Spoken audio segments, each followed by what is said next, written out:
Hi everyone, welcome to the show. This is the Uncultured Men with Dalton and Tyler. Today we're going to be talking about a couple juicy topics like the Matrix and are we at the end of our republic, or as some call our democracy? Um, Our sacred democracy. we're going to get into some information warfare. We're going to get into a bunch of different things. Let's just jump right into it. Tyler, you want to start it off?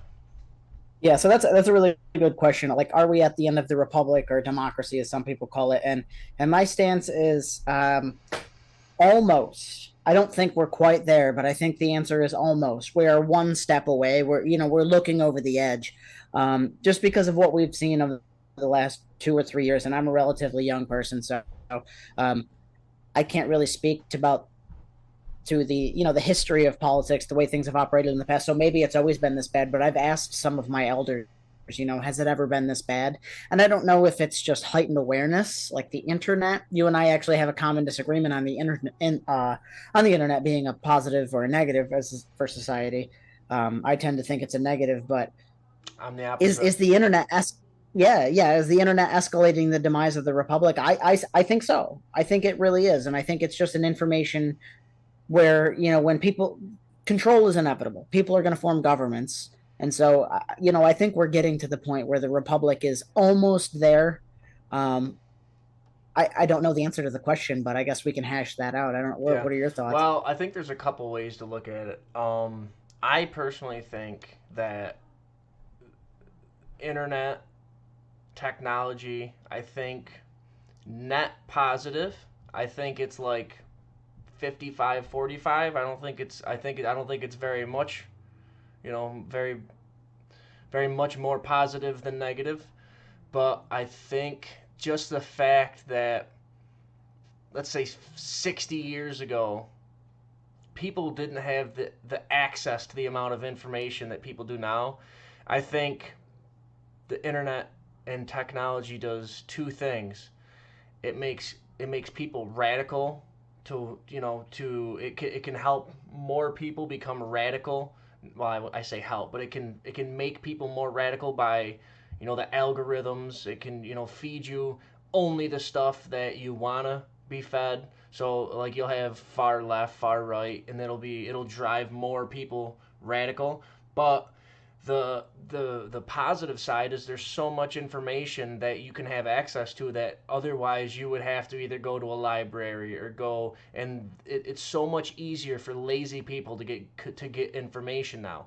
But it's also a lot easier to get propagandized with the Well, internet. yeah, let me top on that there, because when you say lazy people get propagandized. They don't get information, quite frankly, at all. I Zero, none. disagree. Because it just no, it just so happened. Like, how though? If you're lazy, if you want to be educated, you have to read multiple sources on the same topic. You have to read 10 sources that slightly differ and Not put them necessarily. all together to get your puzzle. Mm-mm. Because if you're a lazy person, you're going to read a headline and you're going to fall for it. Mm-mm. Safe and effective is a perfect example. Well, Safe and so effective, to my your behind. Well, to your point, yes. If you are a person that only sees one source and that source is the governing body and you just blindly agree with what they feed you, then yes, that is not only a lazy person, that's a dumb person. I think people can get away with That's being lazy and smart though, because sometimes I what mean I don't what kind accuse of people are myself. we talking about here? That's Well, a small percentage of the no, population, it's because most people are lazy and dumb. Like, mm-mm, I'm sorry, I'm no, just overt with what I no, say. Most people no, are lazy and dumb. no. 50% or more of people are lazy and dumb. No, I would say the it depends on what you consider lazy too. Come on, I man. We think live in the freest economy in the world, and like 70% of Americans can't afford a $400 expense. That's yeah, absurd. I That's not think even a lot yeah, amount of that's seven. I think seventy that's both percent of the lazy and dumb. people. I don't think it's dumb. I think it's the vast majority of the population, especially of boomers, grew up in an entire generation where only one person had to go to work and could provide for their whole family, and now they've been misled this whole time because now we're in an economy where you have to have two people working in order just to maintain a household or someone making a huge income.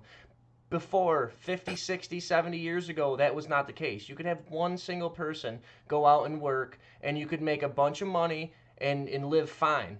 That's not the case Not anymore. even a So bunch you of money. have Yeah, like I but agree even if with it that. wasn't a bunch of money, but you have an entire generation of people that were bred into this style of thinking where all they had to do was the bare minimum, work the 9 to 5, and come home, be with the family, make your perfect, make your ends meet, and be fine. You can't do that nowadays. But there's I don't so know if I many agree people.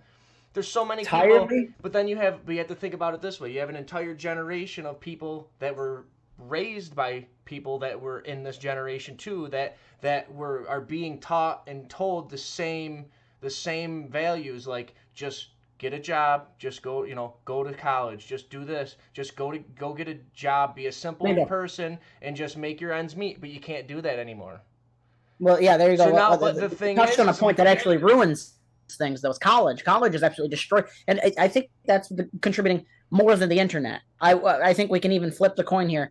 More than the internet, college is ruining society, and I know that well, because they're I'm linking currently in together. college, and I've been in college since 2015. Yeah, I This mean, my place, experience this with like college is I'm the gonna. same thing.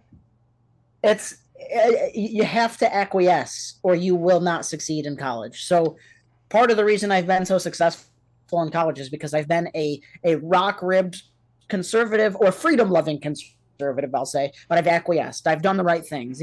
Through COVID, it was I wouldn't wear my mask, but if I saw somebody that was in power in the school that could easily end my day, I would pull the mask up really quick. Like it was you have to Yeah. acquiesce. It was a whole, but But that hang kind of on. ties into the Let me argument. bring it back. Yeah. Let me continue my point because so Okay. with with the generation of boomers that came up with the idea in their head that they could just go to work and work a 9 to 5 and have enough money at the end of the day to support their family. They're teaching their kids that, and then it's a generational thing. So now you have a mixed bag of people that are under the assumption that either they can just get a job and that's all they have to do, and they don't even think, they were never taught, they were never shown that you can break out of just this 9 to 5. You can work, obviously people know you can work multiple jobs, but everyone's taught that they shouldn't have to, which is the opposite of what you have to do in today's economy. There's Yeah. no single person can support a family on one job unless that job is making an uber amount of money. But to ring my point in, if you don't have at least one person making a lot of money, you like to break out of the Well, I know matrix what is you're gonna virtually say because impossible.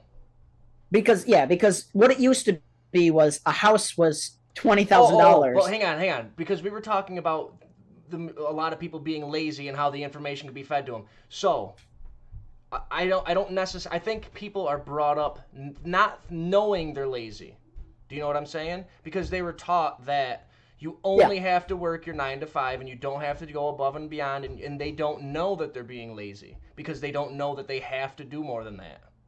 it's a lifestyle creep though. So Right. many people don't even want to work a 9 to 5 anymore. Like But the new that fad is, right. I need to work remotely. Like I have to work remotely, and I know plenty of people that work remotely, and you know what they do all day? Well, that's entitlement. Nothing, That's entitlement. That's a nothing. that's a that's a But that's it's a a new culture fad of though. Like you, entitlement. Yes. yeah. But it's the culture at this point. That's the way that it is, and most people don't like. I have this conversation all the time with my fiance. Like when we raise kids, hey, can I do this? When my 10-year-old comes up to me, hey, can I do this? Yeah, go dig a hole in the yard. What do you want me to dig the hole for? I don't know, just go dig a hole. Like just Yeah. just do some manual labor. Most people have never done manual labor in their lives at this point. Rewind the clock 20 years ago, everybody was doing manual labor. At some point in their lives, everybody had done manual labor, but now like there's an app for that. It's the culture. Right. There's an app for that. There's an So app the for that. problem with that So is most people have obviously. never. I Okay. worked with your father for the county department, and I was an immature idiot, so maybe I didn't work as hard as I could have, and I screwed off. But like, I had to rake hot asphalt over the road. Like Yeah. most people have never done anything like that. Yeah. The problem with So today's culture is they've grown up. There are two things with today's culture. The first thing is they've grown up with parents that have worked hard that don't want to have their kids work hard. So they want to give their kids more things so they don't have to work hard. So that's one problem. Yeah. The second problem is they're growing up in a time in society that we've never been in before, when technology can take the place of a lot of jobs, and technology is, like you said, pushing a lot of propaganda and a lot of not misinformation, but a lot of information that people, like the entitlement, like they see other people that think that they're entitled, that say that they should be entitled to not having to go to work or not having to go to the office, that think that they should be they should be rewarded with the the aspect of working from home. That should be a normal given thing, when in reality that's new as of 2020, right? I mean, Yeah, obviously but people have done it in the past, but it was not a widespread thing. It was more or less like, if you had some odds and ends stuff that you had to do, that you could do from your computer from home, you could do it. But now everyone expects to be able to work from home, which in a lot of cases is not possible. yeah, for sure. I could. There are some aspects of my job that I could do from home. I could counsel patients and stuff and whatnot, but like I can't do the physical drug dispensing from my Right. home. So there needs to be some degree of, hey, you can't work from home anymore. But I think the problem with the internet, or your bias on the internet, is that you and I are relatively educated compared to the populace at large. So Yeah. you and I understand how to use the internet, and I think that biases our opinion on it. So Right. I spend my day listening to educated people. I don't turn on Sam Cedar because I know Sam Cedar is dumb. Right. I don't turn on Cenk Uygur because I know Cenk Uygur Right. is dumb. But so Do I to listen to lend leftist politics? Yes, I do. to lend my But point to the not Cenk Uygur ease. and Sam Cedar. And people do listen to that stuff, Right. though. A non negligible amount of people listen to that, when I'm not just saying that I hate Sam Cedar because he has leftist opinions. I'm saying I hate Sam Cedar because Sam Cedar is a bad actor. Right. And he knows what he's doing. He has no idea what he's talking about, but he knows what he's doing because he will take your money. Right. And that's how dumb people Well, get he's a caught up in stuff grifter. like He's a that. grifter. He's just trying to make money on. He doesn't have an opinion. He's not trying to give you his opinion. He's just trying to say anything that is popular that'll make him money. That's the only thing he's trying to do. And he doesn't. He doesn't have an opinion on anything. He just wants to be and confrontational, and he Cenk's the wants same to make way. money. Yes, Cenk is the same way. But He to used to lend be my point, anti-war. Now he wants to go to war. well, that's a whole liberal thing. Liberals always used to be anti-war, but now they're the only ones for the It's Ukraine war. amazing But that hang flip on, and switch. hang on, hang on. Yeah, go ahead. To finish the point on why I think the internet is a net positive. To the point of, like, this generation, there's a mass generation of people that are not knowingly lazy, but know that they know that they have to work at least the 9 to 5 to make ends meet, but they don't want to have to work anymore, which is the majority of everyone in the world.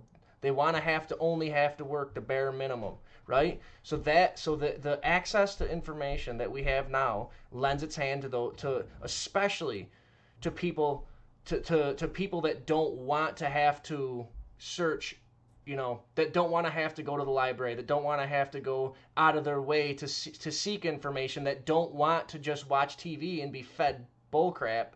They want to be able to, you know, access the internet and have like a certain couple sources that they can, fact check with themselves. Like they can look at a couple different people, and they can say, all right, I trust these people because I share values with them, the values that I have been, ingrained with since birth. I share these same values with these people, therefore, to some degree, whether it's high or low, I can trust that their opinion or the news that they're feeding me is to some degree true. Now, obviously, you can't just trust one person or two people or three people. You have to do your due diligence, and you have to look for multiple sources.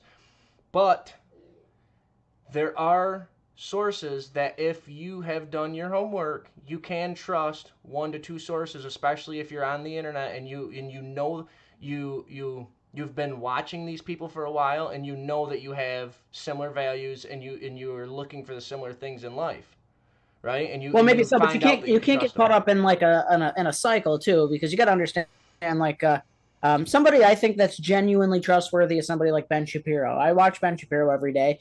Do I every so often disagree with him? Yes. There are times when I'll be watching him and I'll pause the video and I'll just be like, Ben, shh. I disagree Yeah. with you. Just like stop. You're alienating your audience right now because nobody cares about what you're talking about, and you're Right. wrong, I think. Now, are there people that are also listening to him that are like, yeah, he's right?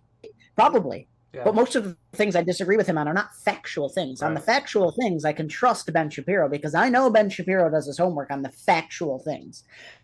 Now, when Ben Shapiro talks about how things go on in Israel, um, that's just part of the issue. But we can talk about the Republic more in a bit. So Right. I just Let's take a quick break. All right. yeah. So as I was saying, I the Republic. A lot of people will say the our democracy happened January 6th of 2021. Our democracy was under attack. First off, we can all agree at this point that there was a show trial on that. The whole thing, like whatever, it was a protest that got out of control. Not good, not good. Whatever, violence is bad. I don't really even think it was that violent. Sue me. Um, but the problem is I don't ever think that we have lived in a democracy. Really, we've always been a constitutional republic, but the Constitution hardly exists anymore. You We might as were well a use that as toilet constitutional paper at this republic point. all the way up until 1900. Once Yeah, I mean, you once might as the well use the Federal Constitution as Reserve toilet paper. once the Federal Reserve was created, the Constitution was thrown out the window. I mean, it's the take the Second Amendment's a really good example. Shall not be infringed except for insert all of these provisions Right. basically that have been introduced since Right. whenever. Because now if I wanted to go get a firearm, I've got to get a license, I've got to do this and that and background checks. And a lot of conservatives are part of the problem. They're like, well, yeah, of course I believe in background checks. I'm like, are you out of your mind? Like, does it say that in the Second Amendment? Like, shall not be infringed except for you must pass a provisional background check and then make sure you can't have a bump stock and you have to have this amount of ammo. And just where does it say that? Every Like, am gun I law is missing? Like, unconstitutional. I don't particularly want a schizophrenic man running around shooting rounds off in the middle of the night and killing people, but like, once you set a law there, then like you get to people like me who are regular law-abiding citizens, and they're like, well, this one time you did have a Because speeding ticket, so we're the only ones and you that know are what? going That's to not even abide by the outlandish. law, though. The, Yeah, of the course, of law-abiding course. citizens are the only ones that are going to abide the law. So I mean, I'm going to give liberals the benefit of the doubt. At least I'm going to play devil's advocate. I'm assuming they mean well, right? So I'm assuming they think that criminals For the get most part, I agree. well, I'm assuming that they think that criminals get their guns legally, which obviously they don't. So, Some of them, therefore, for sure. if you make a law, they're already criminals. So, therefore, they're not afraid to break the law. So, if you're going to put more restrictions and more laws, the only people that are going to abide by them are the law abiding citizens. Yeah, of course. Therefore, If they're going to you're murder only somebody, they don't care about a gun law. right. Therefore, they're only making it harder for law-abiding citizens to protect themselves from the criminals that are not out to abide by any gun laws, right? I mean, Yeah, of course, of they. course. But the thing If my is end they. goal with that gun is to murder somebody, I obviously don't care about that gun law. Right. Like, if somebody's set out to, I'm going to go shoot people with this gun and kill the person, which is besides raping children, murder is like the most obscene crime you can do. If you're going to do that, you obviously don't give a damn about a gun law, not Right. even a little bit. Right. So but that's just kind of where we're at, because like, are we at the end of the Well, republic? yes. There's so Well, many provisions now. There's so many like pseudo provisions now to the Second Amendment where it's like it basically should say they should just rewrite it and say shall not be infringed except for this, because shall not be infringed in my eyes is shouldn't be infringed. I should be able to have as many guns as I want whenever I want, up into including nuclear arms if I wanted them. but hang on. I'm not a Laws. proponent of that. I but think. Listen. I think that I am. I really am. I really think that any, especially in the U.S., if you are a citizen of the U.S., you should have access. Not, I mean, obviously, if you can't afford it, you can't afford it. But obviously, a Yep. nuclear bomb is going to be very expensive. So obviously, there's only a very minute amount of people that can afford a nuclear bomb. But regardless, I think the point of the Second Amendment was to keep the people armed, so their own government and other foreign governments couldn't take them over or murder them or do whatever, right? So if we are only allowed to have these pauper weapons, and they're allowed to have these great big government military weapons, obviously it doesn't matter if we have our little ARs. If they have nukes, they could end it, right? But if there's the threat of multiple people having them, like it's like the same. It's like the thing of saying like you can't have a gun on a plane. If a terrorist jumped up and said I'm going to take this plane over, and 13 people jumped up and pointed their guns at him, he'd sit his ass back down, and he would stop, right? Maybe. That one's. I think that's a long-winded debate that you and I could probably do a whole 2-hour show on one of these times once we get rolling with more shows. But I just, I think you and I agree that the way that they've robbed our constitutional amendments and rights from us is crazy. Like we're at the point now where there's the First Amendment is there, obviously, because those are the most basic ones. Your freedom of speech, freedom of religion, freedom of press.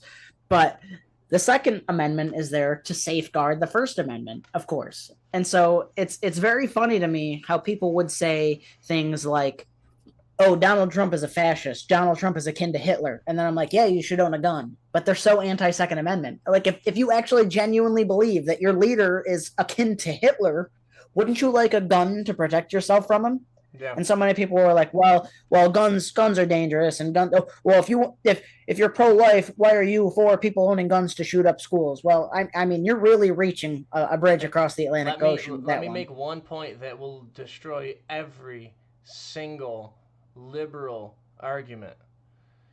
So liberals are for gun laws, and they're against people owning. Maybe not. I'm not even going to say against people owning guns outright, but they're at least against people, civilians owning military-style weapons, right? What does that even mean? Regardless, okay, they're against ARs, okay? Which is not a military. If you went against AR-15s, I'm sorry. If you went to war with an AR, I think you and I both know that if you went to war with an AR, you'd get blown away. Hang on, let me make this point. They're against people owning any kind of lethal weapon, pretty much. They want you to own your double-barrel shotguns, and that's all they want because it's for hunting. But they don't even want that. But these liberals, these Democrat and establishment liberals, are the same people that want to send money and weapons to Ukraine so they can fight against Russia. Yeah, I agree for sure. They're the same people that want to put $100 billion into sending weapons to Ukraine, but they want to restrict us from owning weapons.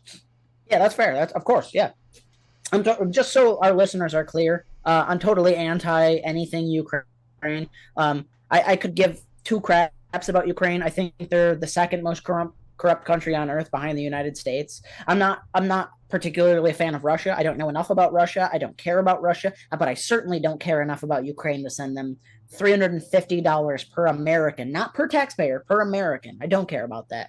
But that's besides the point. The other point, of course, is that I wanted to make is I want to kind of clarify your language here. We need to be careful about the language that we use because liberals play a lot of semantic games. When you say liberal, and I just did it myself. We need to stop using the term liberal so much and say leftist instead, because there's a difference between liberals and leftists. Liberals like guns. Liberals own guns. Liberals like to have guns. Leftists are authoritarian thugs. And there's a difference. There's a delineation. I think that the people that are in the liberal camp are shifting, though, because those that are liberals are actually becoming conservatives. And if not, a smaller minority are becoming far leftists. And they're not really becoming conservatives in a sense, but they're just saying, wow, the left is insane. They're insane. Yeah, I still tend to disagree. I think because liberals are 50-50. And we can get into that later in the show because I have a bullet point that I want to talk about, conservative versus libertarianism. But, I don't mean libertarian. I mean liberal. Well, what's the root word of libertarian? Liberty, not liberal. And liberal as liberty. Same. It's the same mechanism, though. You're all talking about the same stuff. You just have different opinions on the nuanced I'm issues, which is talking, fair. but hang on. Well, I'm not talking about the actual root meaning of the word. I'm talking about people that identify as these terms. To I be knew this would clear, get you going. I'm not talking about the Anyway, meaning of liberal or the meaning of libertarian or the meaning of leftist. I'm talking about the people that identify as these words. yeah, I know. I That knew it would get you going now. self-identify, because I'm not. I would identify everyone to the left of center as liberal. I usually do, Yeah, I mean, so we got 1 more minute before we got to whatever. take a break real quick. But so, are we at the end of the republic? I kind of want to short this one up before the next break. You know what? We're not a republic anymore. We're an oligarchy at its Yes, base roots. it's Like it's we're either an technically a oligarchy or a republic. banana republic. Yeah, and so we're technically a republic. Everybody gets to go out and vote every 2 years or whatever, and everybody's like, "Yippee doo die!" I voted for my guy. I don't know if I believe that anymore. Um, it's just there's an oligarchy because there's so many people that are non-elected officials that work for the CDC, FBI, whatever. They just get appointed by somebody that I never elected them. Like I Let, live in New York. I never elected Kathy Hochul that first time, but yeah. you know, Let me make a quick it's to point. me, it's not really a republic anymore. I think that everything is going to crumble, but I think we are at the end of whatever we are in, but I think we are going to come back stronger with better values. All right, let's end it here. Yeah. All right. So, you had a point that Yeah. you wanted to come up with, right?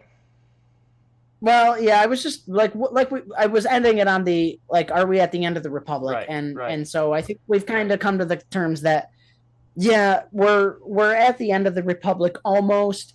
If not, we're in an oligarchy thing. I think all of that kind of stems from I don't know if you've seen the Twitter files. They were a pretty big deal.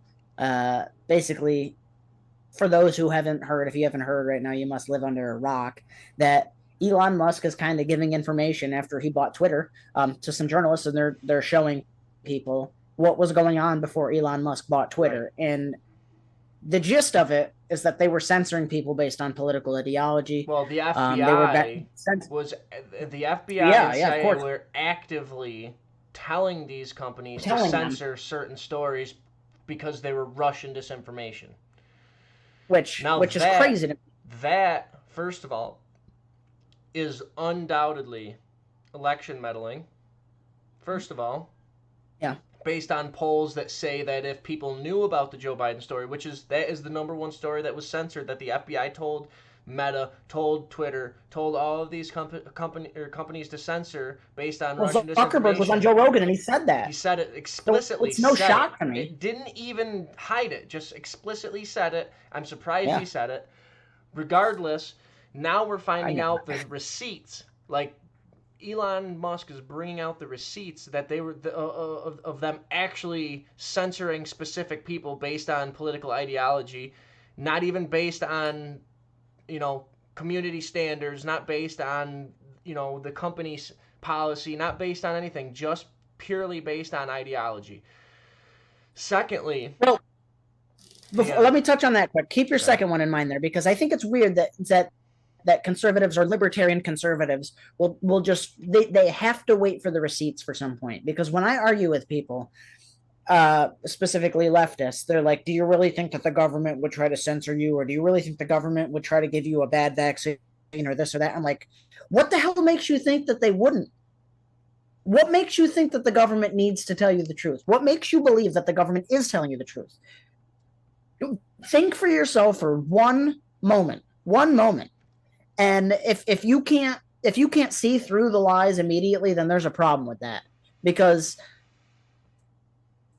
Well, I can't. My so head's gonna explode.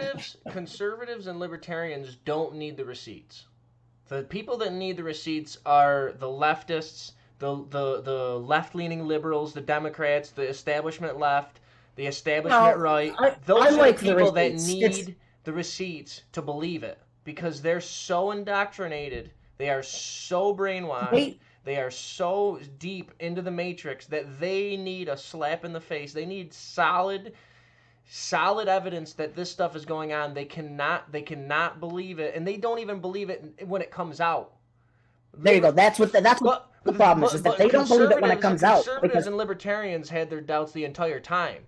This just proves their point. Because The well, only people that it's gonna convince otherwise for the receipts is anyone caught in the matrix, caught in the establishment that believes everything that they're told, that doesn't believe I that, think that the thinks only that they can people trust everyone, that thinks they can trust the government, that thinks they can trust establishment, anything.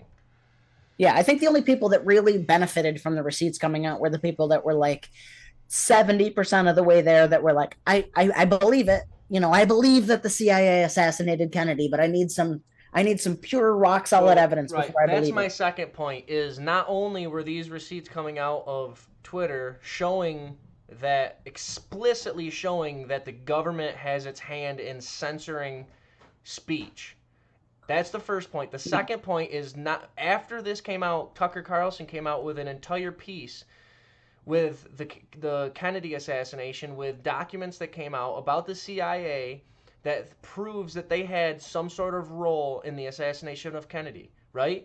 But the problem with that is the only information they let out, the only documents they let out was a 4-page document, right? But two of the Yeah, it was pages were nothing. almost completely missing. They were They redacted. do that. Yeah, of course. They can't help themselves. But with all of this combined, how can anyone at all have any trust in our government? Ever? That's what I was Anyone? I was talking to some elders of mine. They're about 80 years old, and I was actually sitting down and I was watching the Tucker Carlson segment. I believe it was on December 15th, where Tucker talked about, I don't watch Tucker. I like Tucker. I respect Tucker, but I happened to be watching them because I was with them at their residence, and they like Tucker, so they were watching Tucker. And Tucker was talking about the CIA files, and they were listening to Tucker. And Tucker's actually not as right wing as Tucker's a skeptic. Tucker never He actually started gets out down as a and says things libertarian. dirty. Tucker never says things down and dirty. Tucker never says this is what it is. Me, I was sitting there. I was like, yeah, the CIA assassinated JFK, and they were like, what? I was like, I actually don't even know it to be true, but like 80% of the evidence points that Yeah. way. Like the fact that you guys think I'm crazy for believing that makes me think that you're just naive The to a certain fact degree, that and it you're took, 80. Like you were there when you watched it happen live. but You actually believe that a man climbed into a tower and yeah. shot the guy and nobody stopped him. You believe that? That's crazier than me believing the CIA did it, in Two my points. opinion. The first point is the people that believe that the government had no part of Kennedy's assassination also believe that there was only one shooter. How he was shot from 3 different angles, and they believe that He there was was shot only twice one. on video. And the You can person see in it. front Boom, of him, boom. the person in front of him got hit with a stray bullet too, from a third Yeah. bullet. But regardless, those people that were alive back in that time only had one media source, and that was the TV, right? So more people were Yeah. indoctrinated, I think, back then than are now, and that lends to my point of why I think the internet is a good thing, because I think there's more people that have access to the information that we're talking about that otherwise wouldn't either not have looked for it or not have seen it. And the fact that politics is so mainstream now, it also helps more lazy, not necessarily dumb, because dumb people aren't, they're not gonna believe it regardless, even if they get slapped in the face, with the facts, they're not gonna believe it. But the lazy people that don't really have an opinion on it either way, that may not care, that may just don't want to be a part of it. The politics has become so mainstream, right? That people, regardless on social media, see it one way or the other. No matter what, they're going to see the politics from one aspect or the other, and it's going to be shoved in their face because that's just how mainstream all politics have become. Yeah, to a certain degree, I agree, because a lot of conservatives bring that up too. Like, I'll be listening to Michael Knowles or something, and they'll talk about how they're glad that the internet's kind of opened up the fact that Michael Knowles can have a show, or Matt Welsh can have a show, or the Daily Wire can exist. And you don't have to rely on big, Walter corporations Cronkite. funding it. You can rely on Yeah, yourself. You can, like, we're doing this. This could have never happened 50 years ago. This would have you never don't have to happened. just sit down and believe that Walter Cronkite's correct, because And how he many ne- he was Americans did? never he was never a journalist, but there's people that still to this day think that he was a good journalist.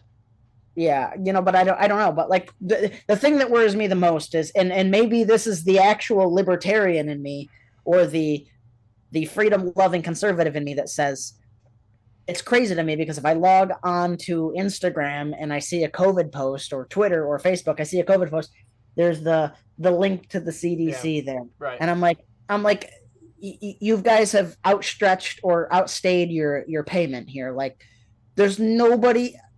I want to believe that there's nobody out there that still clicks on those links and believes the CDC.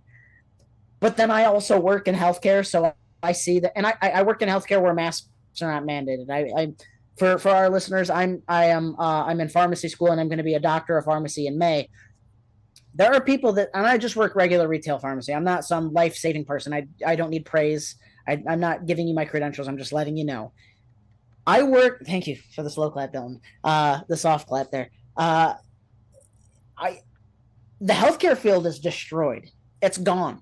It is gone. There are still people. I was at work on Friday, the day before New Year's Eve. So I was there on the 30th of December, 2022. 50% of my customers in suburban New York, is what I'll call it, were wearing masks. New York is a hellscape, man. They're all wearing masks. It's what are you doing? Healthcare is ruined because even to this day, if somebody asks me about my stance on birth control, I can't tell them my stance on birth control because birth control causes increases your risk for cancer, bone density loss, mood swings, skin breakouts, sleep disorders, weight gain. But if I say that, people think that I'm just a pro-life conservative, and my stance on birth control has nothing to do with pro-life at all because it prevents fertilization from ever happening. Right. Now, like when you ask me my stance on things like Plan B or the 5-day things, those ones are a little dicey because I believe that life begins at conception. But the birth control one, if I just say the side effects, you may get cancer 10 years down the line. People, they go nuts. They go nuts. So the healthcare, and that's just one example out of all of them. So like it's the misinformation warnings that drive people nuts. But I'll wrap that point up right there for you. Yeah, let's take a break. All right, and All we're right. back. So All right. we ended off with the healthcare, you know, sector and the Yeah, sorry. big I went on a little bit pharmaceuticals of and I went on a little bit of a rant because I work in the field. Obviously, it's disgusting to me to see that, Well, I have to make this point because it's really been bothering me, and it's as simple as this. So, like the COVID era, like is it ending? Is there more of it? I don't know the answer to that question. Just because I have so many qualms with things all the way down to like your regular blood pressure medications, and people call me insane on that kind of stuff. Uh, I take. I don't know if you're familiar with Liver King. You probably are. He was in the news recently. mm-hmm. People went bananas over him using steroids, and I said, "Are you guys really shocked that the guy was using steroids? Like, look at him." Yeah. But his message is pure. Like, eat liver, eat liver. Yeah, he completely I don't think there's a, undermined the entire good, but a lot of people do that though. Another, like, obviously it's completely unrelated to this specifically, but you know who else did that? Black Lives Matter. Because there is and was a serious problem with police accountability. and there There's a still is. Right, right. But they completely undermined the entire movement. I disagree with defunding the police, obviously. I completely Yeah. disagree with defunding the police. However, I think that they need more funding, more training, and I think they need more accountability. I think they need to be held accountable for their actions, but I think they need to be able to do their job, and they need to be able to do their job very, proficiently.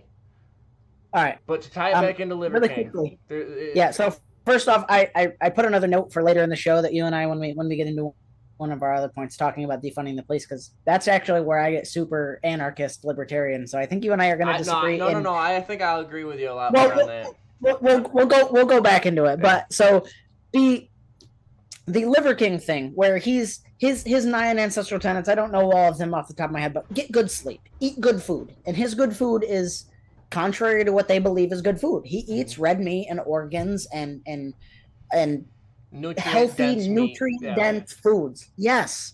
And so, oh, aren't you worried about your cholesterol? No, the jury's still out on cholesterol, whether people want to talk. Sorry, if you think that you need to take a statin to lower your cholesterol, you're dead wrong. I think you should probably talk to your doctor really reevaluate that. Talk to more doctors. If you're on a statin, talk to your doctors more frequently. Talk to other doctors, because that's another problem that happened during COVID too. And I'm going to go on a little tangent here. Is, oh, talk to your doctor to see if the COVID vaccine's right for you. Of course they're going to say it's good for you, because nobody read anything But hang about on. it. Because if It they even read the goes phase deeper 3 than that, trials, though. no, it doesn't. It really doesn't. Keep Because going, keep going, keep going. if they read anything about the COVID vaccine, they would have had the questions immediately. They would have been like, anybody who thinks rationally, because science is supposed to be questioning the science. Everybody is supposed to be continuously questioning the science and science. That's how you know that the science is sound and good. That's But what no science doctors, is questioning it to exactly. you have to No question it in doctors order read to make anything. it that it's make sure that it's a fact. But if I walked into a doctor's office right now and said that the COVID vaccine is neither safe nor effective, and if I walked in and said that statins don't work to lower cholesterol, and if I said that blood pressure medications can cause kidney effects down the line, if I said this, that, they have me arrested. It's Yeah. there's a problem where, like, the discourse can't even happen, because if I'm wrong, I would love you to correct me, because I'm actually trying to optimize my own health, my future wife's health, and my future kids' health. Yeah. I'm looking for answers. And Yeah, sometimes I say provocative things, but it actually led to the point where I'm eating the Liver King's liver capsules 3 times a day. yeah. So, I think there's 2 points to that. The first point is leftists and anyone in the establishment didn't want you to ask your doctor. They wanted you to just go blindly get the vaccine. They were And I don't even actively understand telling, why. but hang on, they were actively telling people not to even go consult a doctor. They were telling people to go down to your local food pantry and just let the nurse down the corner stab you in the arm with a vaccine. Yeah, they got They mad. had mobile clinics set up everywhere. You could go down They you got could go mad down at to a they got mad at Tim Talk to Your Doctor Pool. Tim I Pool, mean, yeah, and Tim Pool was saying his biggest message was talk to your doctor. talk to your doctor.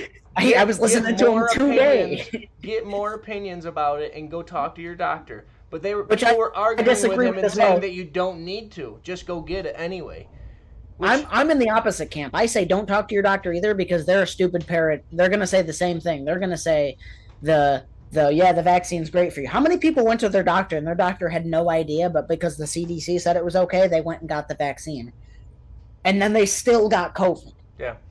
How many So people were told that the vaccine was going to prevent transmission and they still got COVID? How many people were told that the vaccine was going to have a lesser symptom? And so many people, actually, I hate this. I love my dad to death. My own dad was vaccinated, and then he got sick about a month or two after he got it. And he's like, well, my doctor said that it would have been way worse if I got the vaccine. I go, how does your doctor have a crystal ball? yeah. Does your doctor know how to prove counterfactuals? Because I can't Now figure it out. now that would be if in order for that to be true. That's a propagandized doctor. Yes. That's a In propagandized order for doctor. And that I to told be him to find true, a new though, doctor immediately. in order for that to be true, everyone that got vaccinated had to have survived.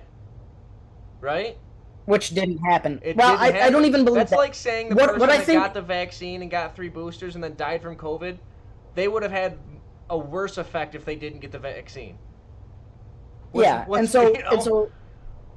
Well, the premise is if this many people are dying, if 10 people are in a group and 10 people get COVID and are at risk of dying, if one of them gets vaccinated, theoretically only 9 people are at risk. So theoretically, the number of people should come down Right. of deaths, right? Like, to scale it up. If 1 million people are at risk of dying, and 100,000 of them get vaccinated, theoretically, the number of people that die from COVID should come down, because 10% of the people now are no longer at risk if the vaccine works. That's not what we saw. The number jumped up and down, up and down, up and down. It was very cyclical. It was almost like, and hear me out on this, because I have a biochemistry degree and I'm almost a doctor, and I know that people love appeals to authority. If you get sick, you have natural immunity, and you're pretty good for a while until the natural immunity wanes. How fast does it wane? We will never know, because they refuse to do it, because there's no money in it. Because, hold on, places like Pfizer, Moderna, AstraZeneca, Johnson & Johnson, which if you want to buy stock in those companies, I actually can't argue with you because they have a legal obligation to provide to their shareholders. Do they have a legal obligation to provide the best treatment possible? They don't. But they do have a legal obligation to provide to their shareholders. So of course, they are rubbing their hands. They're rolling around in the back room in money. They're laughing at you. They're laughing at you if you just got your fifth dose and you're still wearing a mask. They are maniacally laughing at you, rolling around in piles of billions, if not trillions of dollars at this point, because the government said, go get the vaccine, and you obliged. You lied down, not once or twice, because some people did it once or twice, even three times. Some people did that, and you know what? They realized they got duped. Some people did that. Yeah, There are still people coming in asking for a fifth, if not sixth dose. Six. yeah, How dumb could you possibly be? yeah. No, not only were big pharma, profiting like crazy off of this. The biggest problem is that they were colluding with the government, like the FDA, the CDC, WHO. They were colluded, like they're not. Well, It's not their job. To your point, it's not the pharmaceutical company's job to ensure that they have the best medicine for the person. It's their job to make the most money off the medicine because they're a company, right? But it is the CDC's job. It is the FDA's job. It is the WHO's job to regulate this stuff, right? I mean, that's what our tax dollars are going for. But the problem is when you have the CDC. Was it the CDC or the WHO? Fauci's wife was a chairwoman on I believe it was this. I believe it was the WHO. Regardless, it happens. she's basically I actually don't know the answer, and I can look it up really quick. But she's basically his direct HR Right. head. Well, don't quote me on it, but people should definitely look up the affiliation of Fauci's wife with either the WHO or the CDC. Oh, she's at the All NIH. of I'm sorry, NIH. Yes, that's what. Yes. Okay. and he But works for the but NIAID, which is a branch of the NIH. right. But to lend to that point, it happens. Hold on, before you go on, I want to clear it up. Christine Grady is Anthony Fauci's wife, and she serves in a leadership role overseeing the bioethics research at the NIH, which is the National Institutes of Health. Um, Apparently, it's a position that doesn't give her oversight of her husband's work, but she's the Obviously has oversight of influence of a bioethics. lot of people in that area, 100%. right? It may not be 100%. directly correlated to his specific work that he's funding, but she has somewhat of an influence on anyone that works for the NIH, right? I mean, She to some degree she must, yeah, of course. But you can go ahead. I'm sorry. so it happens all the time. You'll see people from either government that either help regulation. You'll see a lot of people that start in the government sector that either go to the FDA or the CDC that start working hand in hand with pharmaceutical companies, and then what do you know, they come to their retirement and then they go work for these companies. It happens all the time. They work for the same companies that they're colluding with to make the money, right? I mean, the only way these companies can make this amount of money and sell this amount of drugs is with the help of the CDC and the WHO and the NIH. That I don't particularly agree with. It's just we've also we everything ties back to culture. How many people just refuse to drink water anymore? Well, They drink soda all day long. I They mean, I don't don't think people exercise. They eat refuse. I garbage. think people. The thing is, I think people know they should be drinking water and know they shouldn't be drinking soda, but that lends to the point of just Lazy and dumb. lazy and dumb. Yeah. It's to me. I'm not really preaching anything as somebody who's entrenched in the healthcare field. I'm not preaching anything. Well, there are some things that people would disagree with me on that are against the grain. Like I eat an animal based diet, a lot of meat, a lot of meat, like eggs all day long. And the cholesterol argument I could get in for hours. If anybody wants, Yeah. comment and we can do a cholesterol talk all day long. Dalton can interview me on cholesterol questions, but the same people that tell me I'm crazy are the same people that weigh 400 pounds, and I just I want to know when is it enough? When have people had enough of being lied to in the healthcare field that they're going to start coming to people like me? Right. Because I'm the doctor. I'm not a doctor yet, but I'm going to be the doctor that will sit down with you and take a walk around the block while I talk to you about what you can do to be healthier. Yeah. Because at the same time we're taking a walk around the block, I've given you a glass of water, so you're doing two birds in one stone. And then I'm telling you how to be healthier, Right. and then you pay me $5. That's it. If I give you health, and I'm not asking for anything outrageous.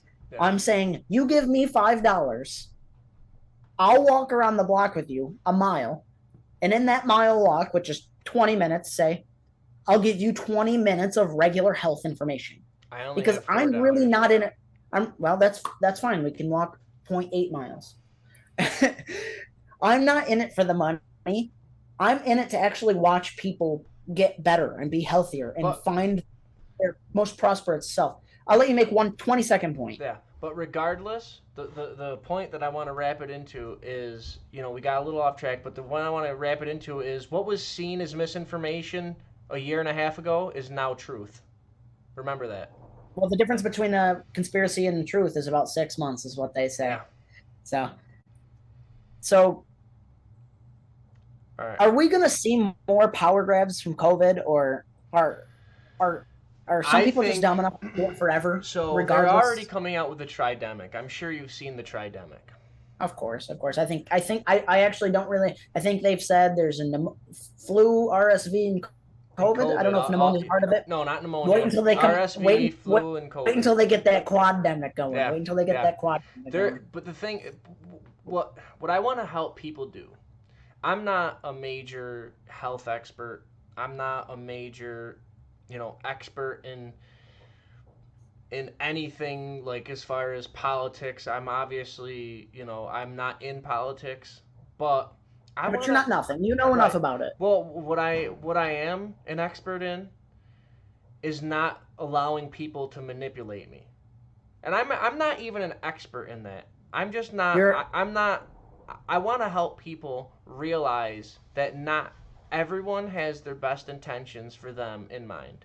And I want to help people you got realize, freedom in mind, liberty. right. But not kind of, but I want to help people realize that there obviously are people that are telling you things that mean well for you, that want to help you, right? But there are also people that are doing the opposite, that only want to help themselves and are purposely telling you things that may not necessarily harm you, but will not benefit you, but will benefit them, right? So the biggest point I want to make, and to help people realize this, is take anyone any opinion that you have on anything. Think to yourself how you came to get that opinion. Was it something that you got through experience yourself? Was it something that you got through something someone told you? Or was it something that is like a mass generalization, like an objective truth, like 2 plus 2 equals 4, right? Some people disagree that there is objective truth, which obviously those people are crazy. Those are I mean, to those come are to that point, you need to believe that there's no. So people that say there's no such thing as of objective truth, I just fumbled my words there. objective truth, yeah. So people that believe that there's no such thing as objective truth are contradicting themselves because they believe that to be true But as they an no objective. no because well yes right. It's That's inherently that whole argument's hypocritical. gone. It's inherently Yeah, hypocritical, right? But yeah. these are the same people that believe that the truth is each person lives their own truth, which to some degree has its, it may be true to some degree in certain aspects of personal life, but it's not true with a lot of things that are completely objective, right? Like I just mentioned, 2 plus 2 is 4. Medically and biologically, there are only two sexes, right? I mean, there are certain things that are biologically true that from throughout the years of evolution, throughout the years of humanity, science has proven that certain things are true, right? Obviously, everything can always be questioned, always. That's the point of science. Science is questioning things to size them up against the facts to see if it holds water, right? That lends the point to me saying, don't believe everything you're told. At least question everything you're told, right? I think there's too many people that don't pay attention enough to life in general. There's too many people that are just kind of middling through life and they're just living their own life and they don't want to be bothered to see what's happening outside of their life, right? Well, yeah, you know what? Actually, if you don't mind me jumping in really quick, there's a massive phenomenon, and I've noticed this just the other day when I brought it up. I made a joke. Somebody had said something about they had met Ukrainian people. I was like, well, did you know? Did you donate them some money? And one of the other friends that was around was like, will you ever shut up about this? I was like, well, the fact that you never talk about it is what actually bothers me. The fact that 400 $400 per American or $350 per American. So when you scale it per taxpayer, probably $800 per taxpayer. Yeah, it's closing in on almost $1,000 per. Almost $1,000 per taxpayer is going to Ukraine. And the fact that you never want to talk about that is insane to me. It's like this. If somebody had called it something sometime, and I'm trying to remember what they called it. But there's like this phenomenon. Oh. I don't know, but there's this phenomenon that like you and I could talk about football, we could talk about soccer, we could talk about how work is going, how the wife is, stuff like that. But as soon as I mention something political, like there's a defense mechanism put up. Somebody just gets so mad immediately.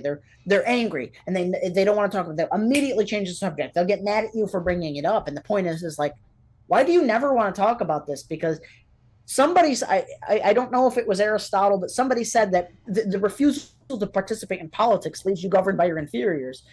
So like if you think that I'm wrong on the topic and you don't want to talk about it, don't be mad when I'm governing you. Yeah. Don't be mad when I'm in charge. Like you never want to talk about this. Why do you never want to talk about the fact that $1,000 a year of your money is going to fund a war in a country that's almost as corrupt as we are? Even bigger point on that is one of my dad's friends. It blows my mind to think that anyone could actually have this train of thought, but my dad always, my dad, he's very passionate about politics and stuff. He always brings it up no matter what. And I really don't see that. I mean, I don't see the problem in it. I think that too many people get offended. I think too many people get offended instead of like, I understand that not everyone wants to talk about it. 35% of our income. Hang on. I understand that not everyone wants to talk about it because they don't know much about it and they don't want to talk about it because they're ignorant in a lot of what happens in politics. I understand that, but at least if you don't want to have the conversation, don't get upset when you can't afford your groceries, when you can't afford gas, when you can't afford to survive. Don't get upset when that happens, because if you're not willing to talk about the problems, then you're not willing to fix the problems. And if you're not willing to fix the problems that you have, you're not allowed to complain about them, right? Yeah. And I'll take their support. When things get bad, I'll take their support. But do not get mad at me when I bring up the fact that we're literally funding a proxy war. We're in war. We're in war right now. I'm sorry if anybody disagrees. We're in war. Directly. It's not indirectly. The US $100 billion funding the Ukraine to fight against Russia. Anybody who's listening to this right now, try to think about how much $100 billion is. Think about it for 1 second. There was a poll that said that it only took $20 to $30 billion it would take to solve homelessness. What else do I have to say? Like, I'm not advocating that we should just be taking all of our tax dollars and funding homeless people. I don't care about homeless people. I'm sorry. Like, to a certain degree, hang on. Listen to I'm talking about the essence. I know what you're going to say. I'm talking about the essence of the point. Say. Yeah, you're right. Hang on. Right. It takes $20 billion in this poll that it would take $20 billion to solve homelessness. And I am not an advocate for giving people, just allowing people to live for free. But we just gave Ukraine $100 billion to fight a war in Russia when we have homeless people in America that literally for how long, and this problem has been getting worse. They've been dumping more and more tax dollars into endless wars. They claim they've been dumping money into homelessness, but more and more people seem to be going homeless, and it seems Well, harder. It seems like it's been harder and harder to make a living. But you we're can't gonna just throw take that money at a money, problem and right, expect it to go right, away. and I'm not advocating for that. Yeah, But yeah, I know that. but hey, if $20 billion could solve homelessness, and we're sending $100 billion to random people in Ukraine to fight a war, maybe rein it back like 20 or 30 billion. Well, that's a funny point too. So, like you said, random people in Ukraine, and I wasn't actually going to bring this up, but you said random people in Ukraine. What's funny is go ahead and try to find some news articles regarding Ukraine before February or January of 2022. It's all They're all negative. anti. They're all It's negative. all They're all negative. Ukraine's full of Nazis. Ukraine is corrupt. Which The they are. president's This is the all true. president's a This is not dud. untrue. They are full of Yeah, Nazis and they are corrupt. They are more, yeah. far Go more corrupt than the U.S. find And a that's why find a Joe Ukrainian Biden wants to article. do work with them. Find an article regarding Ukraine from 2021. Ukraine's corrupt. The president's a dud. They're all Nazis. Blah blah blah blah blah. It's just a coincidence to me that Hunter Biden was dealing with Ukraine, and then we're giving Ukraine loads of money. But I mean, where does it end? I mean, like, are people really going to be there? There's like most libertarians or conservatives you've listened to have made the joke that the current thing, they're going to wear a patch that just says current thing so they don't Hmm. have to keep up anymore. Just throw the bumper sticker on the car Right. that says current thing Just because post the I black can't keep square up on anymore. Instagram. Just post the Is it Black Ukrainian Lives Matter? flag. Is it Just post all of get these the things to vaccine? show that you are a great human being. Just post it. That's why they've got the it used to be just the rainbow flag. Now it's the inclusive flag with Now it's all the got things the on it. yeah. Now it's got the rest They've of the they've Nazi symbol realized on it. themselves that they can't keep up. They're like, we can't. They're like, guys, we cannot keep up. We got to make a flag that just encompasses everything. So we have to Everything. stop changing it. We Everything. got to stop changing this every 3 months. Listen, everything except white cis males. Yeah, they're horrible people though. The white cis males, I hate them. Um, Very I can't inclusive. even stand white cis males. I hate myself. I mean, yeah, but Anyways, it just gets into this. It just never ends with some of right. these people. I It's mean, always virtue signaling, and it's never actually solving a problem. It's only proving that you are on the side of the more compassionate people. It's well, never it's it's never very. a debate of It's how not to even about solve. compassion. I don't even know what it is though, But it's because not. I agree that it's not they're about dumb. compassion. But these people think that they are being.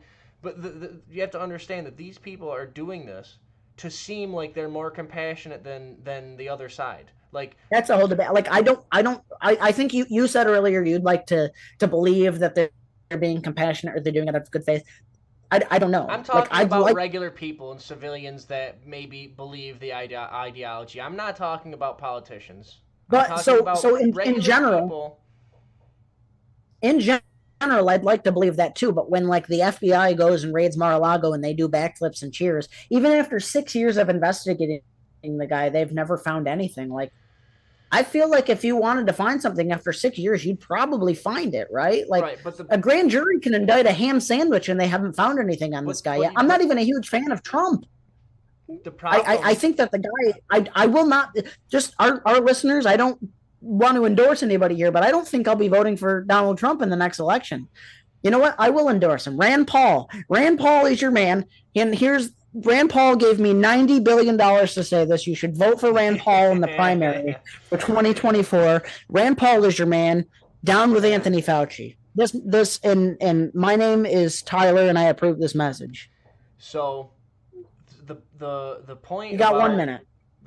how people, you know, can't see like that there was no evidence of Russian collusion with Trump. The point that people can't see that is because they only seek liberal and left leaning sources, right? They only seek that. And anyone Wapo. to the right of them seeks both sources for a comparison, right? And Like that's Crowder keeps CNN up during his right, shows. right. For one instance, yes. But the problem is that the ideology, if it's an indoctrination where people don't care about the point, they care about the power that they gain from it, right? Yeah. So So to a certain degree, it just never ends. I mean, there's kind of this circular logic where they're going to go so far and some of them are going to realize they're bad and they'll come back. But it's just how many power grabs do you need to have before people realize that they've done themselves in? Yeah. And we're back. So we've been talking about, a lot of the problems in today's society as far as politics and ideology, and obviously about the Matrix and how people can be indoctrinated with certain ideologies that may not necessarily, be great for society or America or humanity in general. But I wanted to talk about, like, what are ideologies that could combat this? What are some ideologies that are similar but different? What are some ideologies that could possibly solve the problem? Obviously, the two big Mitigate, ones, mitigate. right? Well, no, I'm At no. this point, Well, at this point, we're already going. We're already almost at the bottom of the hill. Once we crash, what ideology can bring us back up to the top of the hill? I think the problem is that we're going down a hill right now. We need to make the crash happen sooner rather than wait until we're at the pure bottom. Because, like, imagine you're sledding down a hill. I don't agree. You want to stop your momentum before you're at the bottom Okay, and go back right, up. right. Yeah, See, you're not saying we want the crash to happen earlier. We want to mitigate as much as we yeah, can and then start on the upturn as quick as we can. yeah. Right. Imagine a frictionless surface. I So, want the crash to happen before I hit max speed, and right. we're almost at the max speed. So, like, Well, I don't there's want I there's don't ways that necessarily want there to be a crash. I think there's ways to get out of it. I don't think it'll happen, but I think there's ways to stop it before there's a crash and to regain let's talk momentum in up the hill. But stock I market think we terms. are Then going to crash, and I think we just need to figure when are out we some going to hit way. capitulation? Right. Let's How do we make ourselves more easily hit capitulation? Because we don't want to hit capitulation when we're down 50%. We want to hit capitulation when we're down 20%. Yeah. So, Obviously, we've always in had the terms debate of, before. We can start off with you know conservatism what? and libertarianism. Obviously, Yeah, there's for our listeners, I kind of want to tell them the story really quick. Like, Dalton and I went to high school together, and we were both on the track team. And he's a monster, so he was a throwing dude, and I'm tiny, so I was a distance running dude. And then we went to different colleges and whatnot. So, but we've always kept in contact. It seems like minimum once a month, and more recently, about once a week, we've called each other and just debated. We've agreed on the normal overall arching themes that the vaccine sucks, but we've debated the nuance on it for yeah. 90 straight minutes We're on a both phone call. So we figured we might as anti-establishment. well. We're both anti-establishment. I'm more rock rib conservative. He's more libertarian. So we've debated those nuances back and forth, and I think we've actually pulled each other more towards the middle direction on each. I think, admittedly, he's pulled me a little more towards the libertarian aspect. And I think maybe that's a sign of the times, because Well, is timing or circumstance something that changes which stance is more correct? I tend to believe yes. In times where authoritarianism is prevalent, of course, I'm more libertarian, but like 30, 40 years ago when authoritarianism wasn't like so in your face, I think the conservatism kind of wins. but hang But on. There's um, a lot of overlap with conservatism and libertarianism. But the thing that I want to say is it's great to say that you want to have an authoritarian figure in power if that authoritarian figure shares the same ideology as you, right? But it's another thing to say that this position of power holds the authority. So that means that multiple people can hold that position of authority. That means that it could be someone that you agree with, or it could be someone that you don't agree with. And I just think the easiest way to mitigate that problem is to give them less power.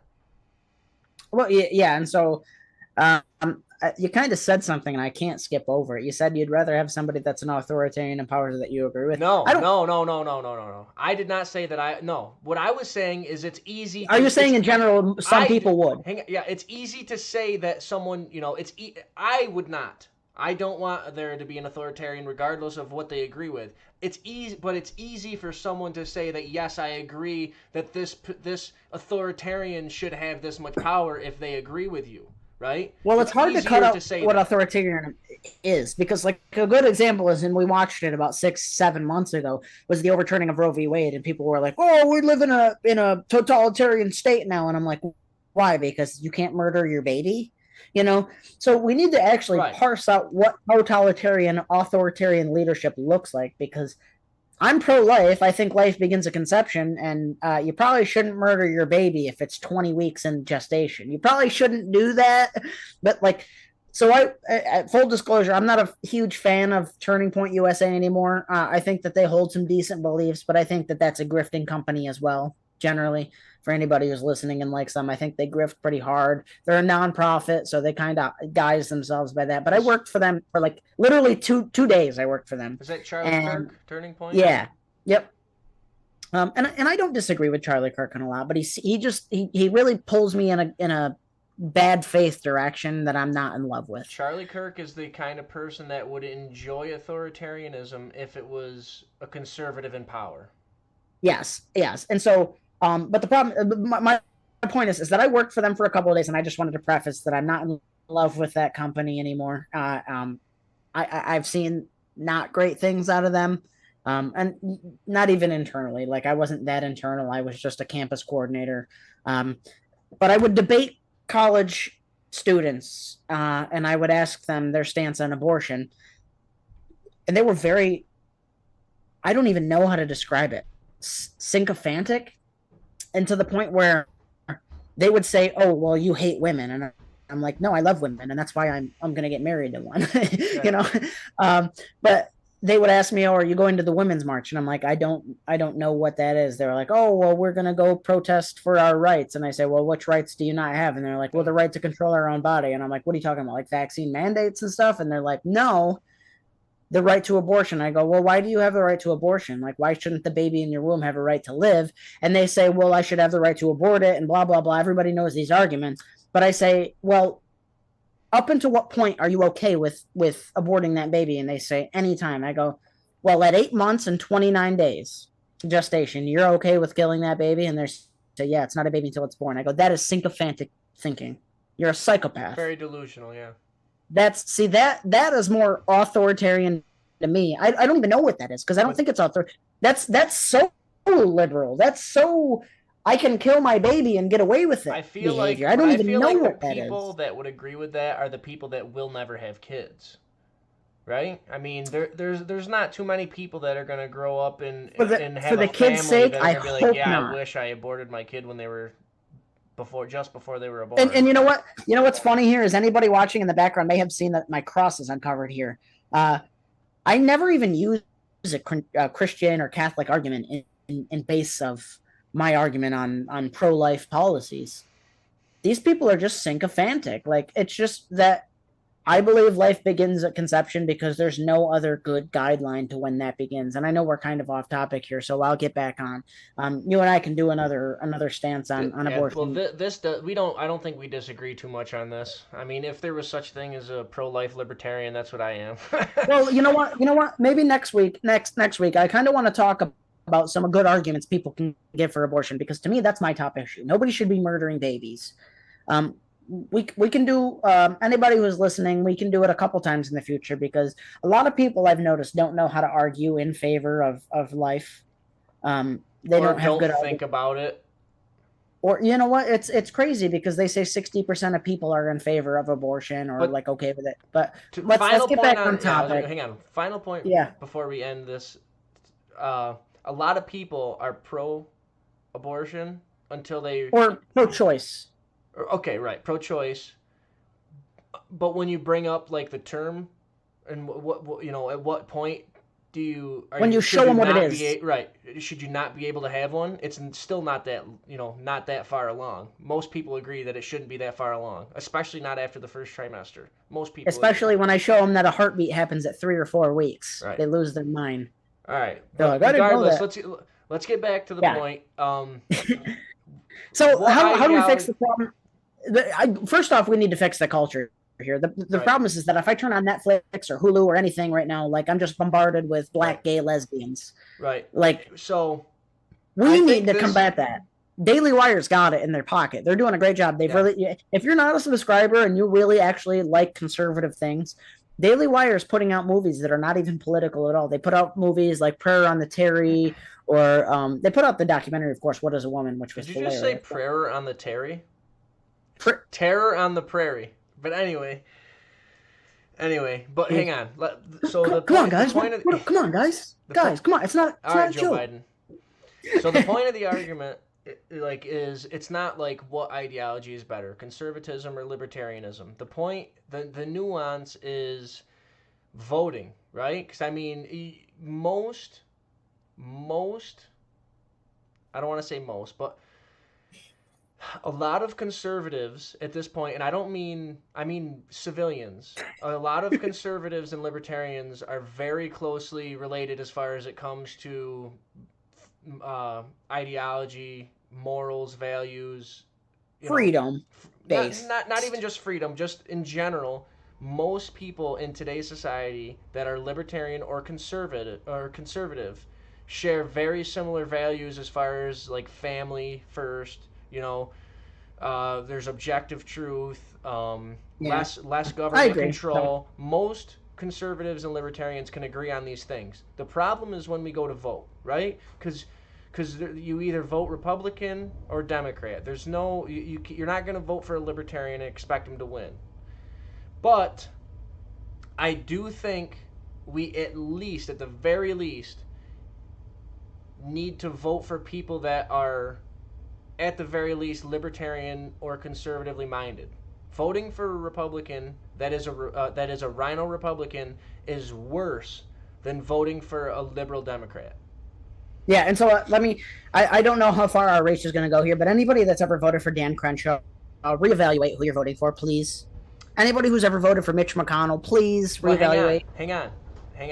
I used to like Dan Crenshaw, and Dan Crenshaw used to pretend that he was a liberty-minded conservative, which now we all know he's just He a would do anything to rhino. start a He's a war, he's a warmonger. Yeah, which is he's. crazy because didn't he lose an eye But hey, when the money in? talks, a man's got his price apparently.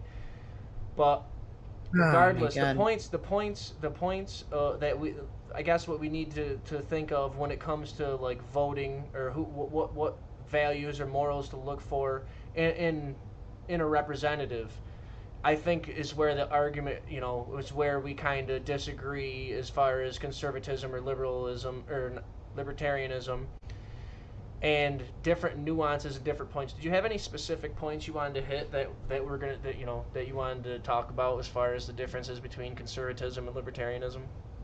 I mean, not particularly. It's just that I actually don't like one of my questions is like, where do libertarians line up on abortion? As kind of where I wanted to go with that last point because I I know think some libertarians, and so like the only reason I bring this up is because Michael Malice.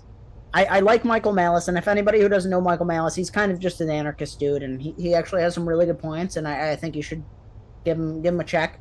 Um, he used to be like pro-choice, like I don't care, I'm an anarchist. But then he heard some of our arguments on the pro-abortion side, was like, yeah, you know what, you guys really got a good point here. Where do libertarian anarchists line up on abortion? Like, what's, I because to me can't. that's my biggest question. And if my listeners don't care that much about abortion, I apologize, but to me that's a big issue Yeah, because if you don't have the right to life, you have the right to nothing. Because Ronald Reagan once said, I've noticed that most people that are in favor of abortion have already been born. yeah. Um, so I can't speak for everyone, but I feel like it's more 50-50 in libertarian. People that self-identify as libertarian. I think there's some libertarians that lean more liberal, and I think there's some libertarians that lean more conservative, and I think there's a lot of. I think honestly, I think there's more libertarians that lean pro-life, just because of. And I don't necessarily mean pro-life as far as like at conception. I guess I there's more people that think that.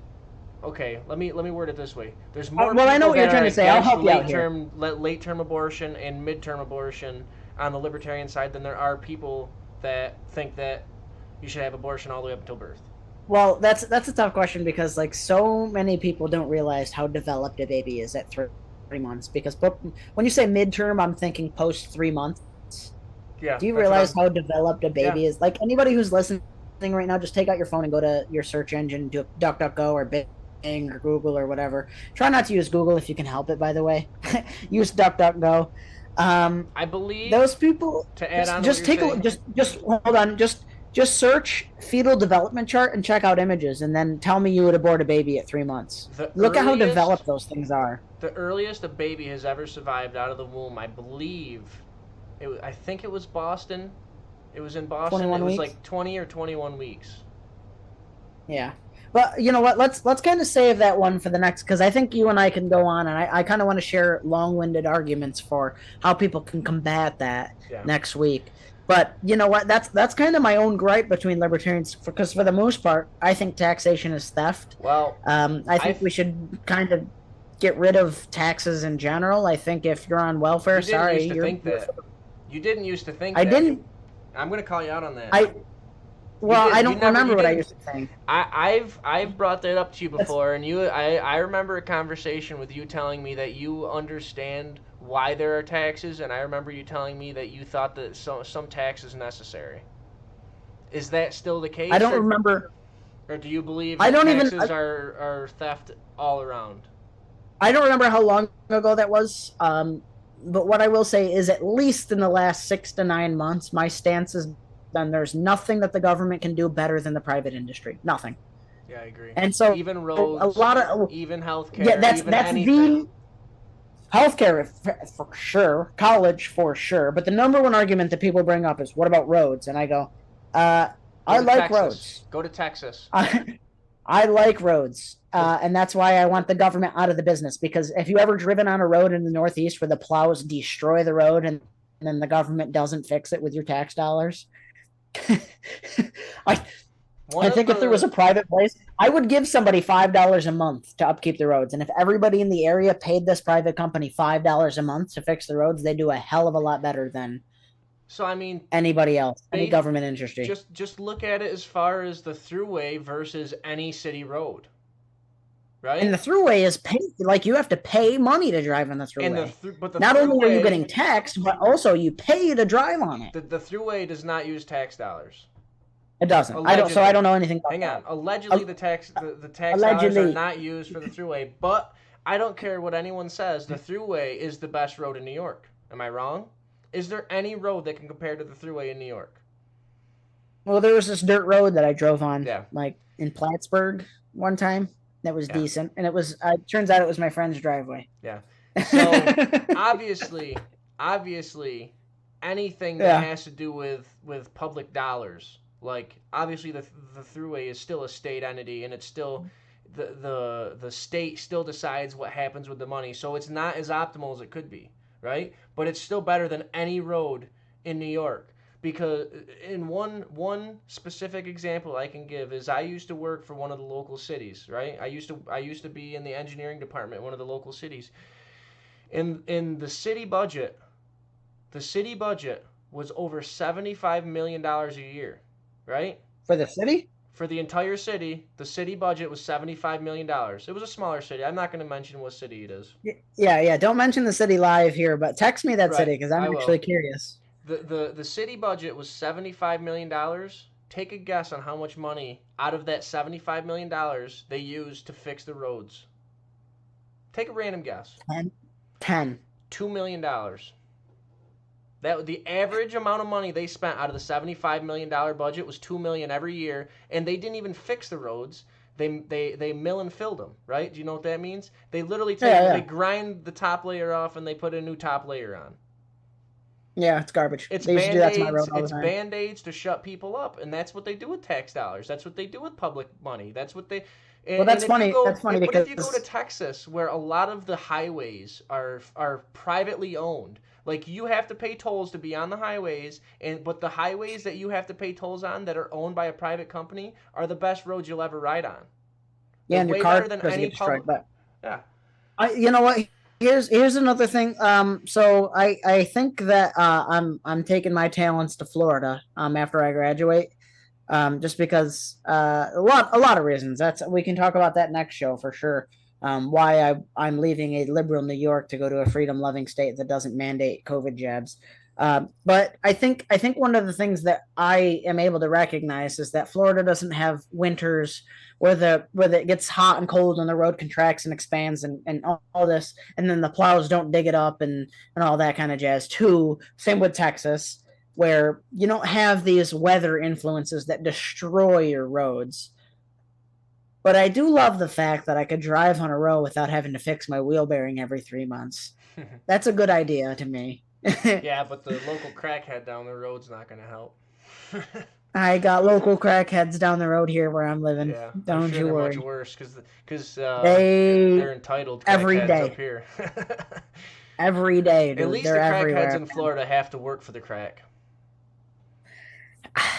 But anyway, back to the point. Fixing the problem. It's like we need to fix the culture. I've brought this up. You can't even turn on Netflix or Hulu or even have a simple conversation with somebody who's not overtly politically involved. So you and I watch politics every day, and I know we only got a minute here before we gotta, get back to our reset. But you can't have a conversation with somebody who's not in a political square without that person losing their mind. So music, for example, Tom McDonald's a good example of resetting the culture. NF, I don't know if you're familiar with NF. He's a rapper. He's a good. We need to get back to Leonard Skinner AC/DC music. We need to get back to roots. Well, Like there needs to be culture in music. When people rap about it's little something these days, and it's horrible. You can't well, even listen to it because it's the drugs and money and murder and this and that, and treat your woman like garbage. And when I listen to somebody else, like I'm a Leonard Skinner fan. I'm an ACDC fan. I listen to that nowadays. People think that I'm crazy when yeah. they're listening to something that just doesn't even. We need to fix the culture of music and movies and TV and I don't stuff. even But necessarily think that the genre of music is the problem. I don't because obviously you mentioned Tom McDonald. He's a rapper.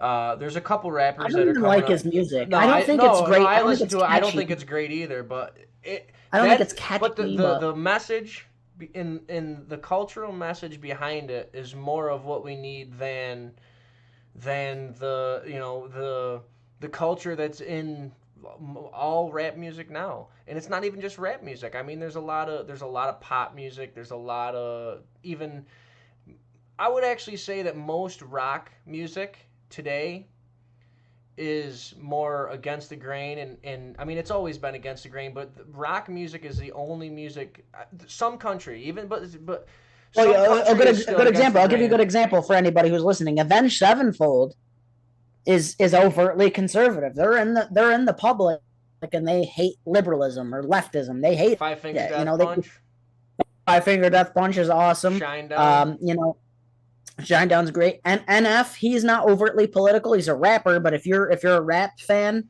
check out NF. The guy doesn't swear. Zuby. He's a Zuby. I'd never listened to his music to be Me honest. I've either, but listened to I his know podcast. I've heard one song by him, and it Yeah. was it was had more of a Okay. conservative Good culture enough. in it. But Better than some of those nonsensical music points. But like to the point, like our culture is destroyed. If I open my Netflix right now, it's bad. well, It's the thing bad. I is can't. they're I'm defending people. bombarded. The problem with companies like Netflix is they're defending people like that make like the show Cuties, which have underage girls that are like exotic dancing with very skimpy clothes. Yeah. They will defend that. They'll defend that to the death, but then they'll go and try to cancel someone like Dave Chappelle. For what reason? Who's He's been a liberal his moderately entire funny. life. He's been a He still liberal his is. He entire still life. is. He's still a liberal, but he makes one joke that a small minority group of people get offended by, but they're willing to completely try to shut him down because of one joke. But the crazy thing was the joke wasn't even like offensive. It was No, he was it talking wasn't about even one of his funny friends, either. but he was talking about one of his friends that was a transgender person that had killed themselves and how like emotionally attached he was and how it was and how he enjoyed how they could go back and forth and make jokes and not be offended. But the to bring it back to the culture, but Netflix is willing to defend literal pedophiles, but they're willing to exile people that aren't even standing up for a point. They're just making jokes. Well, you know what? You know what's funny is too is like for our audio listeners, I'm wearing a Nike shirt right now, and that's funny because Nike owns more slaves than I can even fathom. Yeah. I'm a hypocrite too. I buy some gear that is not great. I watch things that are not great. I support platforms that are not great with my money. And Luke Rudkowski says this all the time. It's his most famous vote with your dollar. He says Yeah. with your dollar. I agree. To a certain degree, yeah. To a certain degree, yeah. But you need to more often vote with making your own content, and that's kind of where Dalton and I are at this point. We've sat around and we've watched Tim Pool do it. It's our turn, it's time for you to speak up for yourself and be a man for once in your life. If you're thinking about doing something, try it and fail. If you're 16 years old and want to make a podcast about the NBA because you like the NBA, I hate the NBA because they're liberal as all hell. But if you like the NBA and you're 16 years old, do it. Make a podcast. If your friends laugh at you, laugh back at them and just be like, you're a loser for not trying. You're a loser for not trying. Because if you try and succeed, then they're going to want to be in your pockets when you're rolling in $1,000 a week because of ad revenue. Right. Because people like listening to you talk about Steph Curry. And one of the points that, and people don't have to. If your thing isn't making content, if your thing isn't making videos, if your thing isn't making music, if your thing isn't making art, if your thing is digging holes for people or building houses or paving driveways, right? But figure out how to do it independently. Figure out how to do it independently. If you have anything, literally anything that you're good at, my only message is figure out how to do it independently. Because the only thing that can break you from what we call the matrix is not having to financially depend on any institution or any corporation. Yeah, so find a way. Be good with your money. Stop buying dumb garbage. Stop wasting your money on dumb garbage. If you want to go watch an event, cool. Those are fine. Don't waste your money. I just bought a new car. It cost me more than I would like, but that's how cars are expensive. But I could have spent double. Buy the car that's in your price range. Buy the things that are in your price range. Don't overspend your money. Don't waste your money. Invest your money. Invest your money. Become financially independent, and that's your way out of the matrix. If you can wake up one day and say that I don't need to go to work today because I have enough money in my savings, investment accounts, blah, blah, blah, blah, blah, but you're still going to go, that's life right there. Because there are times when you're going to wake up and you're going to say, I have $1 million in my investment account. I don't need to go to work today, but I'm still going to go. And I'm going to have a good day because I have $1 million. That's discipline. That's how you do it. That's disciplinary, and that's what most people don't have is discipline. But there's only but that's not even the point. My point is that if you could wake up for work and one day just call them and say I'm done, that's life right there. To a certain degree, that's what financial stability is. But for example, my point is that I'm 25 years old. I'm going to be a doctor of pharmacy. I'm going to work for company that's going to pay me a decent bit of money for a while, make sure that I'm financially set, pay off all the loans that I have, get financially set, and then I'm going to take my talents and my skills and do whatever I can on my own. Right. And if you're afraid to do it on your own because people are going to laugh at you or people are thinking you're going to be unsuccessful or you think you're going to be unsuccessful, it's going to be okay. It's going to be like, the biggest spend some time to research what you're doing. Find a way to do it properly and do it. Be a man for once in your life. Find a way for your wife to be able to stay home and raise them kids. Well, you and I could disagree on that point too. I would love my wife to stay home. Let's get into that. Let's get into that right after this point. People need the biggest problem is people are under the assumption. And I've said this before. There's a majority. Not a majority. There's a proportion of people that know that they're in the matrix, but think that they can't get out of it. That's one part of people that we need to try to reach. There's another portion of people that don't even know that they're in the matrix. Right? They don't even know that they're stuck here. They just think that it's normal life.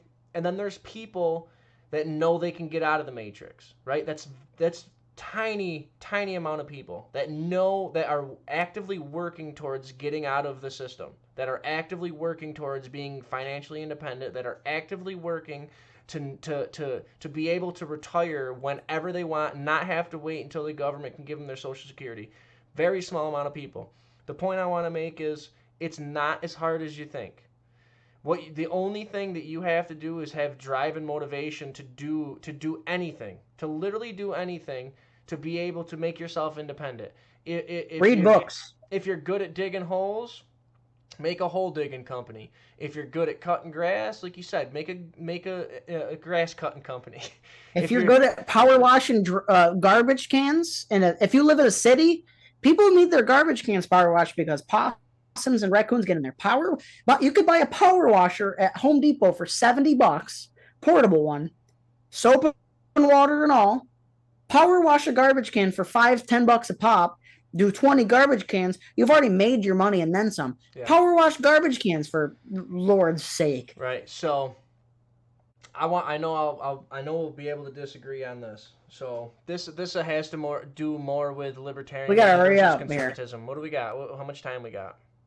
5 minutes, All right. 4.5 minutes. We can go on this for a little bit. So We can do some bonus content for the Rumble listeners. so do you think, first, I have two parts. Do you think women should be able to vote, and do you think women should be in the workforce? Should be able to be in the workforce. Have the This is really option. difficult. This is really difficult for the first episode. You're really going to make me do this for the Inception episode. This The answer this is yeah. the answer is no to both. I disagree. No, well, you know what? Should they be able Should to? they be able to? I'm not saying. I'm not. Should they be allowed to? Yes. Should they be allowed to vote, and should they be allowed to be in the workforce? I guess Because so. this just. I don't want to. I guess so. I want. I Dude, mean, you I don't don't have know to have a until solid opinion on this, but I want to hear, like, to some I degree, do have what a you actually solid. think. This is like I only have like 4 minutes to Let's answer hear the it. question. I think women are meant to stay home and raise the kids. Quite frankly, So, but that doesn't answer my question. like Do you think they well, should be able I to think that they vote? should be. I think they should be allowed to whatever they want to do if they want to. But here's a decent nuance. I think if people are going to be voting, I think that they should have some form of income. First off, But hang on, hang on. I think you and I agree on We're that. not we're So not I think going off that on this this is going to kill. tangent. Hold on. Yeah. No. This is going to kill two birds in one stone. I think people should have some form of income if they want to vote. Meaning that if women are going to work, which I think they should be able to, What they if what if should their bank have. account's tied to their husband and they're not working? They have an income. Well, we could talk about the fact that No, families should get one vote, which hang on, also doesn't really work that well because liberals would win every time because they don't get married, so there's more of them by proxy. hang on. So I think every person over the agreed age, which is now 18, which I would argue to raise it Should to be 25. 21. I would say at least 21. 25. Yeah, well, 25. I don't say 25. The reason I say 21 is because Frontal lobe I doesn't completely develop in 25. Rational I, complex doesn't develop until 25. And I you and I know that hang because on, we were hang just on, 24 last year. hang on, hang on.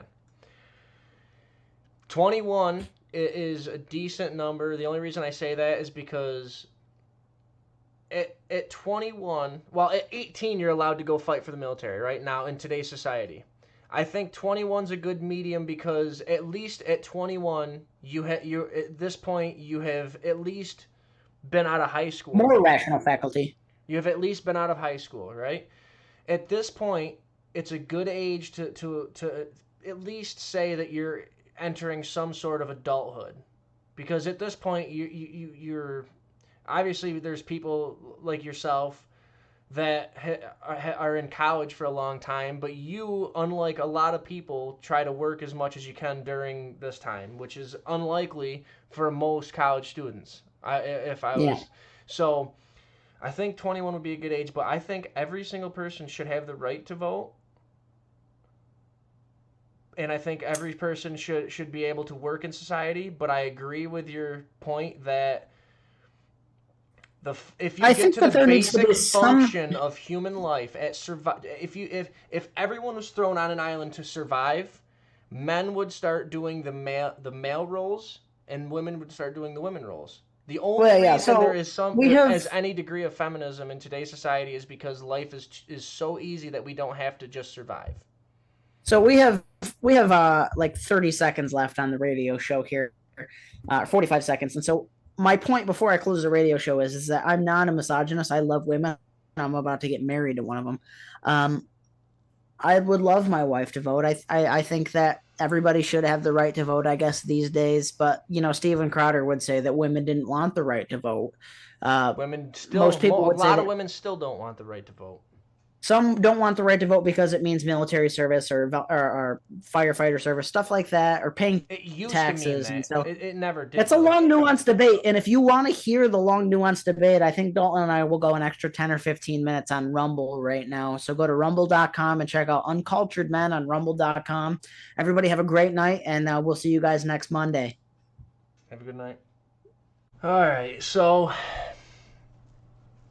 This I is for our Rumble listeners. We want to get everybody over to Rumble if yeah, possible. this is Rumble Um, exclusive, but I think a big point that I want to talk about is not only who should be able to vote, but I want to talk about why what you should have to do to be able to vote, right? Because I don't think that voting is a right. I don't think it's a right that everyone should be entitled to. I think it's a privilege and I think you should have to meet qualifications to be able to do it. I think I agree with that too, and a lot of people would get so they Jim Crow, Jim Crow.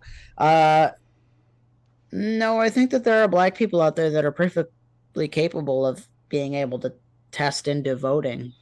Yeah, the But the fact fact that that so the only argument the establishment Democrats make are that they think that minorities are too stupid to go through the process to be able to vote. That's their which only is point. racist. Is exactly, and they're the ones accusing us of being racist.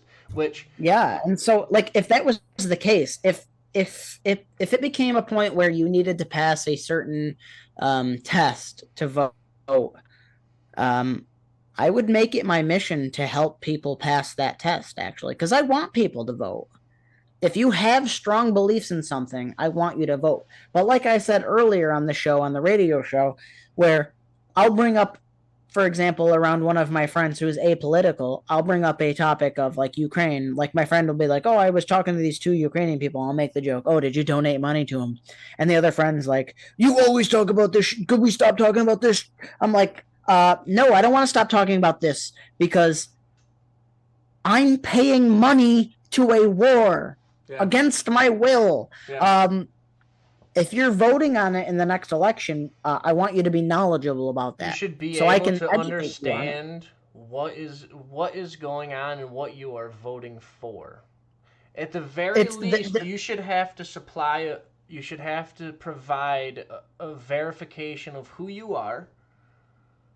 At the ID, of very course. least, everyone should be but the problem, especially with today's system, and it goes state by state, but like New York, you only have you show up and they make you sign and they have to verify that your signature matches your actual signature. Which doesn't mean anything because I could Which draw a means penis on that literally thing. nothing because if you look at the statistics of how many ballots were thrown out on either like false or improper signatures, it went from I think it was 2018 or 2026. It was one of the even numbers. I think it might have been 2016. Well, they're all even numbers. Before Ding. no, I meant like well, right. The elections, but not necessarily. But Yeah, unless you hang live in on, New York City. Yeah. hang on. The percentage of ballots that were thrown out for improper signature was around 6%. Since then, in 2016 and 2020, it's below 1%. It's in the realm of a half of a percent were thrown out for improper signatures. So that pretty much means that the people that are vetting the signatures are better than criminal investigators that have to match IDs and match signatures. They're better equipped. The people, the volunteers that are volunteering to match signatures are better than criminal investigators at matching signatures. Do you think that makes Yeah, sense? yeah. I mean, it's all tough. Like I don't even know. Like, how do I verify that that's somebody's signature? Because if I throw it out Exactly. and it's legit, what if they've changed their signature? You know, some people do that. What if you get bumped into? What if your hands sweaty? What if any and you my I think my signature's What different every if, time I write it. yeah, it's just not a good metric to go by. Regardless, I there mean, needs to be an if ID I and there just needs to be a legitimate verification I that think you we could are both this person, agree. at I least. think we could both agree that that problem would be mitigated by showing the ID. But I think I want to touch on really quickly um, who should be able to vote. I think that that's the more pressing issue because I think anybody listening to this would probably agree that voter ID is probably a good thing. Um, Passing the test, I think, should be good. I don't want to go on the homeowner or the landowner or the whatever test. I think literacy is fine. But the question is how do we find out what's a good literacy test to take? Like, how do we give a good literacy test? How do we give a Um, good pre-polling I test? don't. You see, I don't know if pure literacy, if you can actually measure it to some degree. I mean, obviously you can. You can see how good someone can read, but I mean, as far as giving someone a literacy test to be able to vote, it would be more difficult. I think the the a better I guess regulation would be like if you register to vote, you should at least be have certain some people say that you should serve in the military for a certain amount of time. Some people should say that you should at least have some sort of community You know, service, to be able. You should be providing a service to the society rather than suckle. I have one point after this. easy detriment. If your benefits from the government are, are greater than your income, you're immediately disqualified. I I think if you kinda I think if you If I get engage $20,000 a year in welfare and I make $15,000 from my job, I'm negative 5,000. No chance do I get to if vote. you Uh, engage so obviously if you're depends though because that not necessarily because then you have people that have been in the military and are discharged for injury that so we could talk about exemptions. Military right military automatic right vote. but if you Military automatic hang yes. on if you actively engage in acquiring welfare of any sort, I think you should give up your right to vote. I think I almost agree with that. No, Yeah. in any case, in public assistance, in welfare, in food stamps, in anything, if you take public assistance, you should forfeit your right to vote. Because in that aspect, people can literally then politicians can buy your vote. They'll just give you more food stamps. To a certain degree, yeah. I mean, I don't That's I don't have the answers here, but like when you asked me on the last show, should women be able to vote? Like I'm just kind of like tongue in cheek saying no, women. hang on. So Just to get a ruse, let's dig just to into get a that a little ruse bit. out of Let's dig into people. it a little bit. We got a couple minutes. We can finish it up with in 5 6 minutes. Let's Should take some super chat. yeah, like we have those. Should we should women have the right to vote? Is the first question, and the second question is should they have the right to be in the workplace? Now, should they have the I need right to some hang on, hang on, hang on, prefacing hang on, here. hang on. Should Okay, they yeah, have the go right go. should they have the right to do these things? And then the second question is should they do these things? Yeah, so this is where I'm gonna catch a lot of flack for people who have only perhaps listened on the radio. Is that like should they have the right to do that? Sure, Yes. absolutely. I mean, why not? Right. They're humans. I mean, Right. like As long as they pass our we can. regulations, right? But that's I think that's a good nuanced debate though because you'll walk up to people on the street like what's a good regulation to getting somebody to vote because there are people out there that probably think that everybody deserves to vote and I'm like well that's crazy like Yeah. that's Some people literally just don't know what's going on at all. Right. And they're, like I was talking to somebody and they were like, have you ever seen the poll where it's like 2% of people don't even know who like Joe Biden is? I'm like, I aspire to be that person. Like, 49% think he's doing a Fetterman? good job. 49% of people think Biden's doing a good job. 49% people think Biden's doing a bad job. 2% have never even heard of him. Like, That's the same people that who are voted for you? Fetterman. Like, I think that's funny though. I think it's But hilarious. hang That's why on. I wish I didn't. But I'll But go back to the yeah, point here. get back to Should women have the right to vote? Yeah. yeah. Should they have the right to be in the workforce? Yeah. I mean, Jordan Peterson kind of talks really good on the issue. Should men and women be in the workforce together? And he's got a better answer than I do. And I think the answer is generally maybe not, but I Well, think it's I okay. I I I don't know. I kind of think that it's pretty clear that obviously, so I think it's more of a not meritocracy, but I think it should be at least standard. Like if it doesn't matter if you're male or female, if you can meet the standard and you provide your ID and you have been not necessarily vetted, but like obviously like the regulations we were talking about, if you can meet that, yeah, you should have the right to vote. No person I'm should gonna be I'm turned gonna around for the to the right to vote as long as they are somewhat intelligent and sentient somewhat sentient. All I'm sensible. looking for is sentience at this point I because we mean, had 100, rational, just rational. not even rational. We had 170 million people vote in the last election. How many of those people can hardly write their own name? They're not rational. 10, 12, 15, 20 million people can't even read or write. It's like, so I mean, I don't know. I'll change my stance. Women should definitely be able to vote and Right, be in the workforce. right. So yeah, they're humans, of course. The only But reason I said it should they before, participate? That's the real should question. they? Should they? That's a long-winded answer. I'm gonna say should they? If they want to. I think that yeah. I'm not gonna hold you down and be a thing. Hold you against your will, but like, No, no, no, no. Hang I on. would. I'm not I asking would. about the right. Here's I'm here's asking, do you yes. think they should? I think that I would like my wife to stay home and raise the children.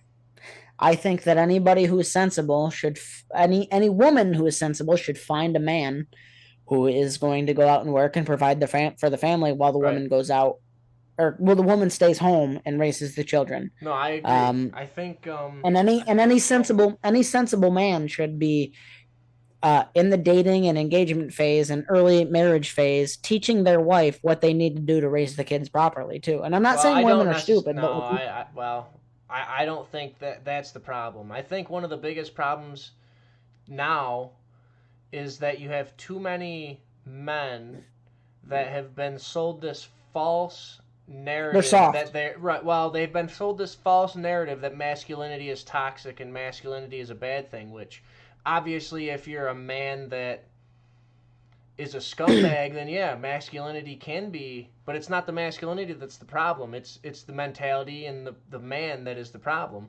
If you have a man that is very masculine but has very sound values, they want to take care of their family and they want, then obviously masculinity is a great thing. I think we have an epidemic of pussy boy men.